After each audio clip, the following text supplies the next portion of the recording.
Aujourd'hui, une question essentielle, existentielle. Nous allons vous permettre de vous poser cette question à vous-même ce matin.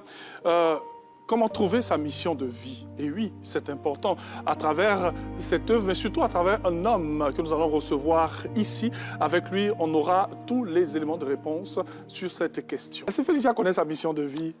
Par la grâce de Dieu, quand même, je connais un pan. C'est bien. Voilà, bien. je ne peux pas dire que je connais tout. Hein. Merci d'avoir dit par la grâce de Dieu. C'est important. Monsieur Armand Delacroix, il va donc venir. Venez. Installez-vous juste au milieu. Voilà. Vous allez bien? Oui, très bien. Alors, avec vous, on va parler, avant la fin de cette émission, de comment découvrir sa mission de vie. C'est important. Hein? Oui, très important. Bien sûr. Messieurs et dames, vous lisez? Oui. Quel genre d'ouvrage, un peu d'ouvrage, oui. Un peu de tout. Un peu de tout. Voilà. Que ça parle d'action, d'amour, de développement personnel. Oui. Vous lisez souvent aussi? Oui, je lis beaucoup, surtout la Bible. Le contraire m'aurait étonné. Oui, avec ce que je tiens là. J'écris aussi, voilà, la Bible, parce que la Bible, c'est un ensemble de livres. Oui. Voilà, on se retrouve dans la Bible des écrits, des histoires. Oui. Voilà, donc j'aime bien lire la Bible.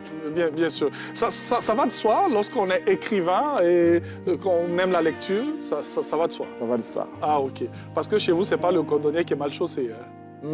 Pas du tout. Non, pas du tout. Parce qu'en réalité, l'écriture, c'est une manière de communiquer, mais c'est aussi une manière de parler à l'esprit, à l'intérieur de l'homme. Donc, Monsieur Delacroix a démarré. Hein? Il a démarré. Voilà. Je pense qu'on va stopper là et on va revenir. On va revenir, pas de souci, tout à l'heure. Parce que je lui ai posé des questions au maquillage. Il a commencé en même temps l'émission. J'ai dit non, stop. On va s'arrêter là. On va venir à l'antenne et puis on va tout donner à nos téléspectateurs. Jingle.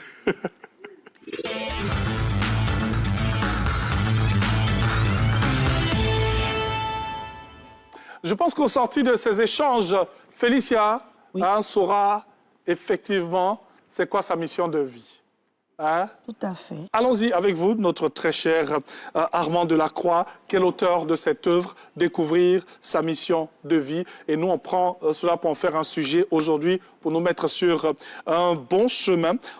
C'est quoi découvrir sa mission de vie? On va revenir un peu sur la définition pour ceux qui nous prennent en marche. OK. Déjà, merci beaucoup pour l'opportunité. Oh, c'est nous qui vous remercions d'être avec nous. OK. Déjà, quand on parle de mission de vie, il faut comprendre que tout ce qui existe existe pour une raison. OK. Tout ce qui a été créé, n'est-ce pas, que ce soit par l'homme ou par Dieu, a un but à atteindre. Il y a un objectif, il y a une intention derrière la création. Donc, lorsque le concepteur du téléphone, par exemple, crée le téléphone, il a un objectif qu'il assigne à sa création. Donc, la mission de vie, par exemple, du téléphone, c'est de permettre la communication.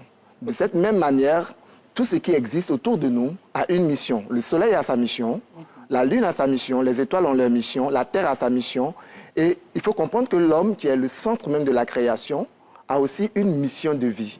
La mission de vie, c'est quoi? C'est simplement la raison pour laquelle l'on existe. C'est le pourquoi l'on a été créé et introduit dans le monde. Parce qu'en réalité, on est utile à quelque chose. Okay. Donc la mission de vie, c'est l'utilité qu'on apporte à quelqu'un d'autre ou à un environnement. Donc notre absence dans l'environnement crée un chaos. Donc on vient être une solution au cœur d'une situation bien précise. C'est ça la mission de vie. Et chaque personne, même chaque objet, transporte sa mission de vie. Et quand l'homme découvre sa mission de vie, il est plus performant, il apporte plus d'impact. Mais lorsqu'il ignore sa mission de vie, il risque de tourner en rond. De tourner en rond.